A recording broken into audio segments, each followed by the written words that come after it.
కొన్నిసార్లు మనం దేవుని ముందుకు వెళ్ళి కూడా మనం ముష్టిమోకాల తగ్గట్టు అడుగుతుంటాం దేవుణ్ణి.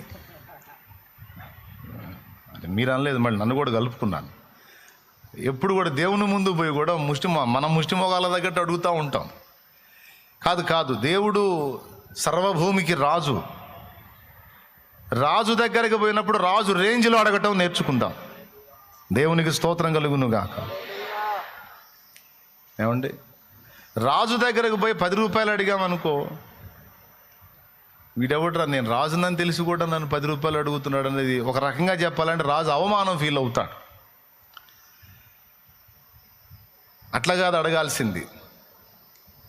మనం ఏ వ్యక్తి రేంజ్కి పోయినప్పుడు ఆ వ్యక్తి రేంజ్లోనే అడగాలన్నట్టు, రాజు దగ్గరికి వెళ్ళినప్పుడు, రాజాది రాజు దగ్గరికి వెళ్ళినప్పుడు ఆ రేంజ్కి తగ్గట్టు మనం దేవుణ్ణి అడగటం నేర్చుకుందాం. రాజుకు తగ్గట్టు అడగటం అంటే కేవలం నా పొట్టకు మాత్రమే ఇవ్వు అనటం కాదు, కానీ నా వలన 10 మంది బ్రతుకున్నట్లు సహాయము చెయ్యి. ప్రార్థన చేయి. కంపెనీలో జాబ్ ఈ ప్రభువా, కంపెనీలో జాబ్ ఈ ప్రభువా అని అడగొద్దు. అవసరమైతే నీకు ఇష్టమైతే నీ దయగలిగితే నేను ఒక కంపెనీ స్టార్ట్ చేసేటట్టు సాయం చేయి ప్రభువా అని అడుగు. దురాశ అనుకోవద్దు. అది రాజుగారి రేంజ్కి తగ్గట్టు అడగటం. అన్న కంపెనీ స్థాపించేంత సీన్ మనకి ఎక్కడుందన్నా, ఈ జీవితానికి అది సాధ్యం కాదని నేను అనుకుంటున్నాను అని ఎప్పుడు అనుకోవద్దు. అందుకే ముష్టిముఖాలు అంటుంది మనల్ని. దేవునికి స్తోత్రం. అర్థమైందా? ఎప్పుడు అనుకోవద్దు. ఆయన ఏ మలుపు తీసుకుంటాడో, ఏ విధంగా కార్యాలు చేస్తాడో నీకు తెలియదు సోదరా. ఇప్పుడు గొప్ప గొప్ప కంపెనీలు స్థాపించి నడుపుతున్న వాళ్ళందరూ ఒకప్పుడు మన సరికే, మన పొజిషన్లో ఉన్నోళ్లే. కానీ ఈరోజు వాళ్ళు ఉన్నత స్థితిలోకి వెళ్ళిపోయి 1000 మందికి జాబులు ఇచ్చే స్థాయికి వెళ్ళిపోయారు. తెలుసా మీకు? ఒక నెలకు వచ్చి కొన్ని కోట్ల రూపాయలు వాళ్ళు ఉద్యోగస్తులకు జీతాలు ఇచ్చే స్థాయికి వెళ్ళిపోయారు. ఒకప్పుడు జీరోతో స్టార్ట్ చేసిన వాళ్ళు ఈరోజు ఆ స్థితికి ఎలా వెళ్ళారు? అలా అవకాశాలు దొరికినాయి, ఒకదానికొకటి లింక్ అయినాయి, ఆ స్థాయికి వెళ్ళిపోయారు. దేవుణ్ణి ఎరగని అన్యజనులు ఆ స్థాయికి వెళ్ళినప్పుడు జీవం గల దేవుణ్ణి ఎరిగిన నీకు దేవుడు ఆ లింకులు కలపడా, అవకాశాలు ఇవ్వడా, అనుకూలతలు కల్పించడా? ఆయనకు సమస్తము సాధ్యమే.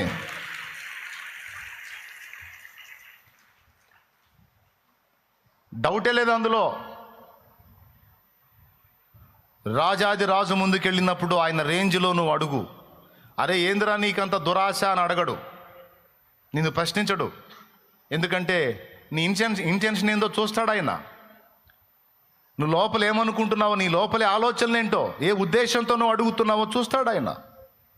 దాన్ని బట్టి నిన్ను గౌరవిస్తాడు, నీకు సాయం చేస్తాడు. హృదయంలో అయితే ఎప్పుడు ఉండాల్సినటువంటి ఆశ, నేనొక్కడిని తిని నా కుటుంబం నేను మాత్రమే కడుపు నింపుకోవటం కాదు, నేను చేసే కార్యం వల్ల 10 మందికి అన్నం దొరకాలి, 10 మందికి అన్నం దొరకాలి, 10 మంది కడుపులు నింపబడాలి, 10 కుటుంబాలు బాగుపడాలి, 10 మంది పచ్చగా ఉండాలి, 10 కుటుంబాలు పండగ చేసుకోవాలి. కాబట్టి కంపెనీలో జాబ్, కొంతమంది కంపెనీలో జాబ్ దొరకలేదని ఏడుస్తూ కూర్చుంటారు. వెర్రిముఖమా? అది కాదు అసలు నీ ప్రార్థన. నా తండ్రి నీకు ఇష్టమైతే ఒక కంపెనీ నేను మొదలు పెట్టేటట్టు సహాయము చేయి. నా నుండి ఒక కంపెనీయే స్టార్ట్ అయ్యేటట్టు సహాయం చేయి. అది కొంచెంగా ప్రారంభం అవ్వచ్చు, అది విస్తారం అవ్వచ్చు, దేవుడి చిత్తం. నువ్వు అడగటం తప్పు కాదుగా, కానీ మన హృదయం ఎప్పుడు కూడా ఆ విధమైన ఆలోచనలో ఉండాలి. ఆఖరికి నువ్వు వ్యవసాయం చేసినా కూడా 10 మందికి పని దొరికేటువంటి మైండ్ కలిగి ఉండాలి. ప్రభువా నాకు పెట్టుబడి నాయన 1 ఎకరం కాదు 10 ఎకరాలు వేస్తా, 10 ఎకరాల్లో 100 మందికి పని దొరికిద్ది ప్రభువా, సాయం చేయనాయన అని ప్రార్థన చేయాలి. పండేటట్టు చేయి ప్రభువా, గిట్టుబాటు ధర వచ్చేటట్టు చేయి ప్రభువా, సరైన పంట ఎంపిక చేసుకోవడానికి కూడా నాకు తెలివిని ప్రభువా. అంతకు ముందేడు పొగాకేశారు, పిచ్చ లాభాలు వచ్చినాయి. అంతకు ముందేడు తర్వాత ఏడు పొగాకేశారు, ఇప్పుడు అందరూ పెద్ద వేషం తీసుకొని తిరుగుతున్నారు. అంతకు ముందు వేసిన వాళ్ళకి ఫుల్ లాభాలు వచ్చినాయని ఏడు మొత్తం ఎక్కడ పెట్టినా పొగాకు. ఇప్పుడు రేటు రాక వానకు తడిసి ఎండకేంటి అటు తిప్పేసుకొని ఇటు తిప్పేసుకొని సరిపోయింది. అట్లా కాదు. పంట వేసేటప్పుడు కూడా ప్రార్థనాపూర్వకంగా సిద్ధపడి, దేవా నేనును 10 మంది ఆహారము తిన్నట్లు ఏ పంట సముచితమో, ఏది మంచిగా ఉంటుందో నా ప్రభా నాకు తెలివినియమని ప్రార్థనలో కొంచెం కనిపెట్టుకొని కుటుంబం అంతా కలిసి ప్రార్థన చేసి 1 ఎకరం వేసి, అరెకరం వేసి, లేకపోతే 1.5 ఎకరం వేసి, 2 ఎకరాలు వేసి కాదు. నీకు దేవుడు పెట్టుబడి ఇస్తే 4 ఎకరాలు అనువైన పంట, పెద్ద మొత్తాల్లో కాకపోయినా ఒక మోస్తరు పెట్టుబడిలోనైనా సరే వేసి నలుగురికి పని దొరికేటట్టు, నీ కడుపు కూడా నిండేటట్టు, ఎప్పుడు వ్యవసాయం చేసినా, వ్యాపారం చేసినా, జాబ్ వెతికినా, ప్రస్తుతానికి ఏదో జాబ్ చేసుకుంటున్నావా, స్తోత్రం. అయితే అందులో తృప్తి చెందవాకు. చేసుకుంటానే ఈ జాబ్లో నా ఒక్కడి కడుపే నిండుతుంది, నేను కొద్దిగా ఇంకొక రకంగా ఇంకొక టైపు లేదని ఆలోచిస్తే ఇంకా 10 మందికి దొరికిద్దేమో అని దేవుని ముందు ప్రార్థనలో పెట్టుకొని ప్రయత్నించు. కంపెనీలో జాబ్ దొరకలేదని ఏడుస్తున్న నీ చేత దేవుడు కంపెనీ పెట్టించగలడు, దాన్ని రాణింపజేయగలడు. కాదని నువ్వు చెబుతావా? ఏ మలుపు తిప్పుతాడో, ఏ మనిషికి దయ పుట్టిస్తాడో, ఎవరికి మనల్ని నమ్మకస్తులుగా చూపిస్తాడో, ఎవరి ఎడల ఏ కార్యం చేస్తాడో దేవునికి స్తోత్రం, దేవుడే గదిలించవచ్చు. అందుకే చదువుకునే బిడ్డలకి, పనిచేసే బిడ్డలకి, వ్యాపారం చేసుకునే బిడ్డలకి అందరికీ కూడా ఈ మైండ్ 10 మందిని బ్రతికించాలి, 10 మందిని రక్షించాలి, 10 మందిని పోషించాలి అని తన గురించి మాత్రమే గాక ఇతరులను గురించి ఆలోచించేటువంటి ధోరణి కలిగి ఉండాలనేది నా అభిప్రాయం. అండ్ దేవుని మనసు కూడా అదే. ఇది కరెక్టే అన్నోళ్ళు చేతులు ఎత్తండి. న్యాయమైన ప్రార్థన చేయొచ్చు అన్నోళ్ళు దేవునికి స్తోత్రం. నీ పిల్లల కోసం కూడా ఆ ప్రార్థన చేయి. నా పిల్లలు అయినా ఈరోజు జాబ్ చేస్తున్నారు, నా పిల్లలు కూడా 10 మందికి అన్నం పెట్టేవాళ్ళు కావాలి, 10 మందికి ఉపాధి ఇచ్చేవాళ్ళు కావాలి ప్రభువా. నా దేశం భయంకరమైన ప్రతికూలతల్లో ఉంది, నా రాష్ట్రము ప్రతికూలతల్లో ఉంది, మాలో చైతన్యం కలగాలి నాయన. యువతకు ఉపాధి అవకాశాలు రావాలి ప్రభువా. చాలా వరకు నిరుద్యోగ సమస్య ఉంది. ఇప్పుడు సాఫ్ట్వేర్ ఫీల్డ్ కూడా ఎఫెక్ట్ కాబోతుంది. ఏఐ వచ్చింది, ఆర్టిఫిషియల్ ఇంటెలిజెన్సీ. దాని వలన ఇప్పుడు రాబోతున్నటువంటి 5 సంవత్సరాల్లో కొంచెం ఎఫెక్ట్ అవ్వబోతుంది. ఇప్పటికే 70,000 ఉద్యోగం నేను చూశాను, 70,000 సాఫ్ట్వేర్ ఉద్యోగాలు బ్రేక్ చేశారంట. ఇంకేదన్నా ఇంకోటి కనపడుతుందా అంటే అందరికీ కనపడుతుంది అదొక్కటే, ఇంక వేరే ప్రత్యామ్నాయం కనపడట్లా. కానీ ఇంకా వేరే విషయాలు, వేరే ఫీల్డ్స్ కూడా అభివృద్ధి చెందాలి. మన వాళ్ళు ఇంకా మెచ్యూర్డ్గా ఆలోచించాలి, ఇంకా అభివృద్ధి జరగాలి. దానికోసం ఖచ్చితంగా ప్రార్థన చేయండి. చేసి నేను చెప్పినట్టుగా దేవునికి మొరపెట్టండి. భయపడకండి, ఏం కాదు. ఇప్పుడు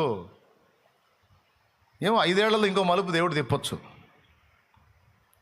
ఏదో కార్యం చేయొచ్చు. టెన్షన్ పడకండి.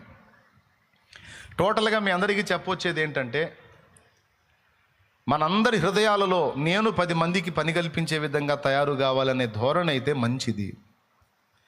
అసలు క్రైస్తవుడు అనేవాడికి కలిగి ఉండాల్సిన ధోరణే అది. నేనొక్కడనే రక్షింపబడటం కాదు, 10 మందిని రక్షణలోనికి నడిపించాలి అనేది మన నినాదం కదా.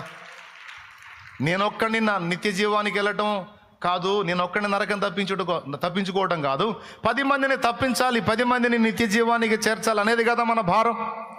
అందుకోసం మనం ప్రార్థన చేస్తాం, అందుకోసం మనం కన్నీరు విడుస్తాం, అందుకోసం మనం సువార్త పత్రికలు పంచుతాం, అన్నీ చేస్తాం. మన టైముని, కష్టాన్ని, ధనాన్ని అన్నిటినీ వెచ్చించి 10 ఆత్మల్ని రక్షించాలని తపన పడతాం మనం. అది ఒక క్రైస్తవుడి యథార్థమైన హృదయం, మంచి హృదయం, దేవుని మనసు. అది ఎవరి మనసు? దేవుని మనసు. తన కోసం తను బ్రతకటం కాకుండా 10 మంది కోసం బ్రతకటం అనేది. నేను అంటున్నాను, ఆత్మ సంబంధమైన విషయాలే కాదు, భౌతికంగా కూడా క్రైస్తవుడు అలానే ఉండాలి. మొన్న మెదక్ ప్రాంతానికి వెళ్ళాను నేను. అక్కడ మెదక్ చర్చి, ఫేమస్ చర్చి ఒకటి ఉంది. అక్కడ ఒక దైవజనుడు, ఆయన ఒక దొరగారు, ఆయన దైవజనుడు. ఆ ప్రాంతంలో కరువు వచ్చింది, ప్రజలకి ఉపాధి మార్గం లేదు, పనులు లేవు. ఆ టైంలో ఆయన ఒక ఆలోచన చేశాడు. వాళ్ళు దొరలు కదా, వాళ్ళ దగ్గర పైసలు ఉంటాయి. ఆ ధనం వాళ్ళకి ఒట్టిగా పంచకుండా ఒక పని కల్పించాడు ఆయన. 175 అడుగుల ఎత్తున్నటువంటి గోపురాలు 2 కలిగినటువంటి ఒక మందిరాన్ని స్టార్ట్ చేశాడు, అచ్చంగా నల్లరాయితో. దాదాపు చాలా కాలం ఆ పని జరిగింది. ఆ పనిని ఉపయోగించుకొని అందులో పనిని కల్పించి కరువు సమయంలో వాళ్ళందరికీ కూడా ఆహారం ఇచ్చాడు. వాళ్ళందరికీ కుటుంబాలు దొరలటానికి ఉపాధి కల్పించాడు.